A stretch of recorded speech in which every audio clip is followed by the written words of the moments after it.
وہ بچے جن کے ماں باپ اس دنیا سے چھوڑ کر کے چلے گئے ہیں، وہ تمہارے حسن سلوک کا، وہ تمہارے اچھے اخلاق کا، وہ تمہارے حسن سلوک کا بہت زیادہ حقدار اور مستحق ہے، تم ان کے ساتھ اچھا سلوک اور برتاؤ کرو۔ اللہ کے نبی صلی اللہ علیہ وسلم نے فرمایا کہ جو کوئی یتیموں کی کفالت کرتا ہے، یتیموں کی دیکھ بھال کرتا ہے، وہ اور میں جنت میں اس طرح سے ہوں گا۔ آپ صلی اللہ علیہ وسلم نے 2 انگلیوں سے اشارہ کر کے فرمایا کہ ان 2 انگلیوں کے درمیان جتنی دوری اور فاصلہ ہے، بس اتنا ہی دوری اور اتنا ہی فاصلہ کے اندر میں اور وہ آدمی ہوں گا جو یتیموں کی دیکھ بھال کرتا ہے، جو یتیموں کی کفالت کرتا ہے۔ یعنی اللہ تبارک و تعالیٰ ان کو جنت میں بہت اعلیٰ مقام اور بہت اونچا درجہ عطا کرے گا۔ پھر آگے اللہ تعالیٰ نے فرمایا والمساکین، اور مسکینوں کے ساتھ اچھا سلوک اور برتاؤ کرو۔ تمہارے سماج اور معاشرہ میں رہنے والا وہ آدمی جو مسکین ہے، جو محتاج ہے،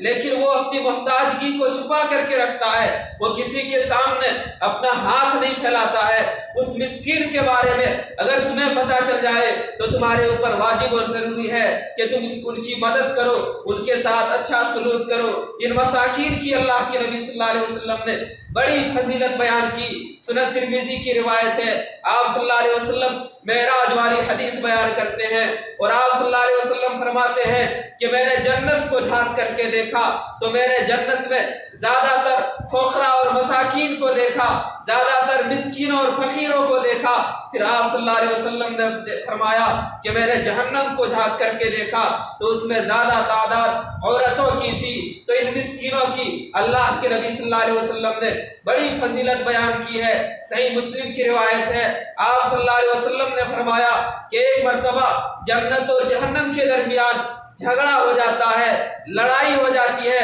جنت کہتا ہے کہ میرے اندر فقراء اور مساکین لوگ داخل ہوں گے، میرے اندر سماج اور معاشرہ کے وہ دبے کچلے لوگ داخل ہوں گے جو فقیر اور محتاج ہونے کے ساتھ ساتھ اللہ کی عبادت کرتے ہیں۔ جہنم کہتا ہے کہ میرے اندر تکبر کرنے والے، غرور کرنے والے، مال و دولت پر فخر اور مباحات کرنے والے لوگ داخل ہوں گے۔ اللہ تبارک و تعالیٰ نے ان دونوں کے درمیان فیصلہ کیا اور فرمایا جنت سے کہ تم میری رحمت ہو اور میں جس پر رحم کروں گا اور وہ میرے رحم و کرم کی وجہ سے جنت میں داخل ہوگا، اور فرمایا جہنم سے کہ تو میرا عذاب ہے اور میں جسے چاہوں گا عذاب دوں گا، اور پھر فرمایا تم دونوں کا بھرنا لازم اور ضروری ہے۔ تو مساکین کے حقوق ادا کرنے کا اللہ تبارک و تعالیٰ نے حکم دیا۔ پھر آگے فرمایا والجار ذی القربی، اور تم اپنی اس پڑوسی کا حق ادا کرو جو پڑوسی ہے اور تمہارا رشتہ دار بھی ہے، جو پڑوسی ہے اور تمہارا بھائی بھی ہے، جو پڑوسی ہے اور تمہارا چچا بھی ہے، تم ان کے حق ادا کرو۔ والجار الجنوب، اور اس پڑوسی کا بھی حق ادا کرو جو پڑوسی ہے اور اجنبی ہے، جو پڑوسی ہے اور تمہارا اس کے ساتھ کوئی ریلیشن اور رشتہ نہیں ہے، ان کا بھی تم حق ادا کرو۔ علماء پڑوسی کے 3 اقسام بیان کرتے ہیں کہ ایک وہ پڑوسی ہے جس کا صرف دوسرے پڑوسی پر صرف ایک حق ہے اور وہ کافر پڑوسی ہے۔ فرمایا دوسرا وہ پڑوسی ہے جس کا اس کے اوپر 2 حق ہے، ایک پڑوسی ہونے کا اور ایک مسلمان ہونے کا، اور تیسرا وہ پڑوسی ہے جس کا اس کے اوپر دوسرے پڑوسی کے اوپر 3 حق ہے، ایک یہ کہ وہ پڑوسی ہے، دوسرا مسلمان ہے اور تیسرا اس کے رشتہ دار ہے۔ تو اللہ تبارک و تعالیٰ نے اس آیت میں دونوں طرح کے پڑوسی کے ساتھ اچھا سلوک اور برتاؤ کرنے کا حکم دیا۔ ایک وہ پڑوسی جو رشتہ دار ہے اور دوسرا وہ پڑوسی جو اجنبی ہے، جو جس کا ہمارے ساتھ کوئی ریلیشن نہیں ہے لیکن ہمارے گھر کے پاس ہمارے محلے میں رہتے ہیں، تو وہ بھی ہمارے حسن سلوک کا، اچھا سلوک اور برتاؤ کا مستحق ہے۔ آپ صلی اللہ علیہ وسلم نے فرمایا واللہ لا یؤمن، واللہ لا یؤمن، 3 مرتبہ آپ صلی اللہ علیہ وسلم نے فرمایا کہ اللہ کی قسم وہ شخص مومن نہیں ہو سکتا، وہ شخص مومن نہیں ہو سکتا، وہ شخص مومن نہیں ہو سکتا۔ صحابہ اکرام نے پوچھا کہ اللہ کے نبی صلی اللہ علیہ وسلم کون آدمی ہے جو مومن نہیں ہو سکتا؟ آپ صلی اللہ علیہ وسلم نے فرمایا الذی لا یأمن جارہ بوائقہ، کہ وہ آدمی جس کے شر سے اس کی پڑوسی محفوظ نہ ہو، جس کے شرور اور فتن سے جس کے پڑوسی محفوظ نہ ہو، تو وہ آدمی مومن نہیں ہو سکتا۔ پھر آگے اللہ تبارک و تعالیٰ نے اسی آیت میں بیان کیا وَالصَّاحِبِ بِالْجَنْبِ، اور اپنے پہلو کے ساتھی کے ساتھ اچھا سلوک اور برتاؤ کرو۔ امام ابن کثیر رحمہ اللہ نے پہلو کے ساتھی کا دو مطلب اور دو مراد بیان کیا ہے۔ انہوں نے بیان کیا کہ پہلو کے ساتھی سے مراد بیوی ہے، یعنی ایک شخص کی بیوی اس کے حسن سلوک کا بہت زیادہ مستحق ہے، بہت زیادہ محتاج ہے۔ انسان اپنی بیوی کے ساتھ اچھا سلوک اور برتاؤ کرے، اچھا سلوک، اچھا بیہیو کرے۔ آپ اللہ کے نبی صلی اللہ علیہ وسلم کی زندگی کا مطالعہ کریں گے، آپ اللہ کے نبی صلی اللہ علیہ وسلم کی سیرت کا مطالعہ کریں گے تو آپ کو پتہ چلے گا کہ اللہ کے نبی صلی اللہ علیہ وسلم اپنی بیویوں کے ساتھ بہت نرمی کے ساتھ پیش آیا کرتے تھے۔ آج ہم لوگوں کو دیکھتے ہیں کہ گھر میں بیویوں کے ساتھ بہت ہی سختی کے ساتھ پیش آتے ہیں، حالانکہ اللہ کے نبی صلی اللہ علیہ وسلم کا معاملہ یہ تھا کہ اللہ کے نبی صلی اللہ علیہ وسلم اپنے گھر میں ہوتے تھے تو اپنی بیویوں کے ہاتھ بٹایا کرتے تھے، ان کے کام میں ان کی مدد کیا کرتے تھے۔ اللہ کے نبی صلی اللہ علیہ وسلم اپنی بیویوں کے ساتھ سیر و تفریح کیا کرتے تھے، ان کے ساتھ ہنسی مذاق کیا کرتے تھے، ان کے ساتھ کھیل کود کیا کرتے تھے، جیسا کہ صحیح مسلم کی وہ مشہور روایت حضرت عائشہ رضی اللہ عنہا بیان کرتی ہے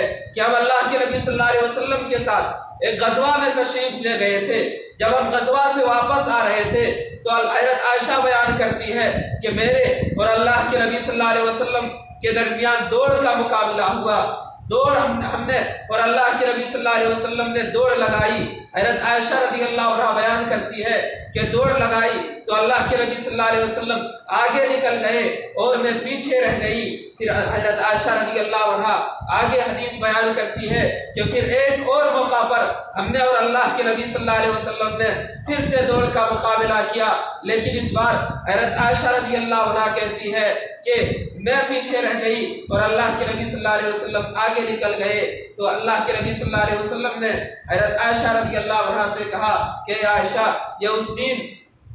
کا مقابلہ ہے، یہ اس دین کی جیت ہے، تم نے اس دن مجھے ہرا دیا تھا اور آج میں نے تم کو ہرا دیا۔ تو اللہ کے نبی صلی اللہ علیہ وسلم اپنی بیویوں کے ساتھ اچھا سلوک اور برتاؤ کرتے تھے۔ امام ابن کثیر رحمہ اللہ نے دوسرا مطلب پہلو کے ساتھی کا یہ بیان کیا ہے کہ سفر کا جو ساتھی ہو اس کے ساتھ بھی اچھا سلوک اور برتاؤ کیا جائے۔ انسان کئی گاڑی میں سفر کر رہا ہے تو اس کے بغل میں، اس کے پہلو میں جو شخص بیٹھا ہو تو وہ شخص بھی اس کے اچھے سلوک کا، اچھے برتاؤ کا مستحق ہے، جیسا کہ اللہ تبارک و تعالیٰ نے اس آیت کریمہ میں بیان کیا۔ پھر آگے اللہ نے بیان کیا وَابْنِ السَّبِيلِ، پھر مسافر بھی تمہارے وَابْنِ السَّبِيلِ اور مسافر بھی تمہارے حسن سلوک کا اور اچھے اخلاق کا، اچھے کریکٹر کا مستحق ہے۔ انسان کئی سفر میں ہو، اپنے گاؤں کا، اپنے محلے کا کروڑ پتی کیوں نہ ہو، اگر وہ سفر میں اس کا سامان لٹ جاتا ہے، اگر وہ محتاج ہو جاتا ہے تو ایک مسلمان کے اوپر واجب اور ضروری ہے کہ وہ اپنے اس مسافر بھائی کی مدد کرے۔ پھر اللہ تبارک و تعالیٰ نے پھر اللہ تعالیٰ نے فرمایا وَمَا مَلَكَتْ أَيْمَانُكُمْ، اور تمہارے جو لوٹنی ہے، تمہارے انڈر جو لوگ ہیں وہ بھی تمہارے اچھے اخلاق کا، حسن سلوک کا مستحق ہے، ان کے ساتھ بھی تم اچھا سلوک اور برتاؤ کرو۔ پھر آگے اللہ تعالیٰ نے 12ویں چیز بیان کیا اور 12ویں چیز سے اللہ تعالیٰ نے 12ویں چیز بیان کیا اور اس 12ویں چیز سے لوگوں کو روکا اور منع کیا اور فرمایا کہ مجھے یہ 12ویں چیز پسند نہیں ہے۔ فرمایا ان اللہ لا يحب من كان مختالا فخورا، بے شک اللہ تبارک و تعالی فخر کرنے والوں کو، غرور کرنے والوں کو، گھمنڈ کرنے والوں کو پسند نہیں کرتا ہے۔ اس آیت میں اللہ تعالیٰ نے اس آیت کے آخری ٹکڑے میں بیان کیا کہ میں اس چیز کو پسند نہیں کرتا کہ انسان فخر اور غرور کرے، کیونکہ کبریائی جو ہے، بڑائی جو ہے، یہ اللہ تبارک و تعالیٰ کے لائق اور مستحق ہے۔ انسان کو اللہ تبارک و تعالیٰ نے ایک حقیر اور معمولی سے پانی سے پیدا کیا ہے، تو انسان کی کیا وقت کہ انسان فخر کرے، انسان غرور کرے۔ لیکن آج ہم دنیا کا نظارہ کرتے ہیں تو پتہ چلتا ہے کہ اللہ تبارک و تعالیٰ اگر لوگوں کو ذرا سا نواز دیتا ہے تو اسے اللہ تبارک و تعالیٰ کا فضل سمجھنے کے بجائے اس پر غرور، فخر اور گھمنڈ کرنے لگتے ہیں۔ حالانکہ اللہ کے نبی صلی اللہ علیہ وسلم نے فرمایا کہ جس شخص کے دل میں رائی کے دانے کے برابر بھی کبر، غرور اور گھمنڈ ہوگا وہ جنت میں داخل نہیں ہوگا۔ آپ صلی اللہ علیہ وسلم نے تکبر کی تعریف کی اور فرمایا الکبر بطر الحق وغمط الناس، کہ تکبر یہ ہے انسان حق کو جاننے کے بعد اس کا انکار کر دے اور لوگوں کو حقیر، معمولی اور کمتر سمجھے۔ فرمایا کہ یہ تکبر ہے۔ اللہ کے نبی صلی اللہ علیہ وسلم نے تکبر کی تعریف اور ڈیفینیشن یہ بیان کیا، تو اس چیز سے اللہ تبارک و تعالیٰ نے لوگوں کو منع کیا اور فرمایا کہ مجھے یہ عمل اور یہ چیز پسند نہیں کہ لوگ اللہ تبارک و تعالیٰ کی نعمتوں پر فخر اور غرور کریں، کیونکہ اس دنیا کے اندر، اس دھرتی کے اندر سب سے پہلے جس شخص نے تکبر کیا وہ ابلیس ہے، جس کی تکبر کی وجہ سے، جس کی غرور کی وجہ سے اللہ تبارک و تعالیٰ نے رہتی دنیا تک کے لیے اسے ملعون قرار دیا، اس پر اللہ تبارک و تعالیٰ نے لعنت بھیج دی اور اسے اپنی رحمت سے دور کر دیا، اور کل قیامت کے دن اسے رسوا ترین اور ذلیل ترین عذاب سے دوچار کرے گا۔ پھر اس دنیا کے اندر بڑے بڑے بادشاہ آئے، فرعون جیسا شخص آیا جس نے بڑا تکبر کیا، جس نے بڑا غرور کیا، اور تکبر اور غرور کا عالم یہ تھا کہ انہوں نے انا ربکم الاعلی کہہ دیا کہ میں ہی سب سے بڑا رب ہوں۔ اللہ تبارک و تعالیٰ نے اس کے تکبر کو، اس کے غرور کو مٹی میں ملا دیا اور اسے سمندر میں غرق کر کے، سمندر میں ڈبا کر کے ہلاک و برباد کر دیا، اور اس کی لاش کو رہتی دنیا تک کے لیے عبرت کا سامان بنا دیا۔ نمرود، حامان، قارون جیسے لوگوں نے اپنی دولت پر غرور کیا تو اسے زمین میں دھسا دیا، تو کسی کو ایک چھوٹی سی مکھی کے ذریعے سے ہلاک و برباد کر دیا۔ تو اللہ تعالیٰ نے سچ فرمایا ان اللہ لا يحب من كان مختالا فخورا، کہ اللہ تبارک و تعالیٰ فخر کرنے والوں کو، غرور کرنے والوں کو، تکبر کرنے والوں کو، گھمنڈ کرنے والوں کو پسند نہیں کرتا ہے۔ تو اللہ تعالیٰ نے اس ایک آیت میں پورے 12 چیزوں کو بیان کر دیا، 12 باتوں کو بیان کر دیا، اس میں توحید بھی بیان کر دیا، اور ایک انسان سماج کے اندر، معاشرے کے اندر اور سوسائٹی کے اندر کس طرح سے زندگی گزارے گا اور کن کے حقوق کا خیال کرے گا، لوگوں کے ساتھ کس طرح کا بیہیو، برتاؤ اور سلوک کرے گا، وہ بھی بیان کر دیا۔ تو اس ایک آیت میں اللہ تعالیٰ نے پورے دین کو بیان کر دیا ہے، پورے مذہب اور پورے اسلام کو بیان کر دیا ہے، اور اسلام کن چیزوں کی تعلیم دیتا ہے، کن چیزوں کی طرف لوگوں کو بلاتا ہے، وہ بھی بیان کر دیا کہ تم ہر ایک کے حق ادا کرو، تم اپنے اس پڑوسی کے حق بھی ادا کرو جو تمہارے پڑوس میں رہتے ہیں، اگرچہ وہ مسلمان نہیں ہے، غیر مسلم ہے، لیکن پھر بھی وہ تمہارے حسن سلوک کا، تمہارے اچھے برتاؤ کا، اچھے بیہیو کا مستحق ہے، تم ان کے ساتھ اچھا سلوک اور برتاؤ کرو۔ اللہ تبارک و تعالیٰ سے دعا ہے کہ الہ العالمین تو ہم تمام مسلمانوں کو ان آیتوں پر عمل کرنے کی توفیق عطا فرمائے۔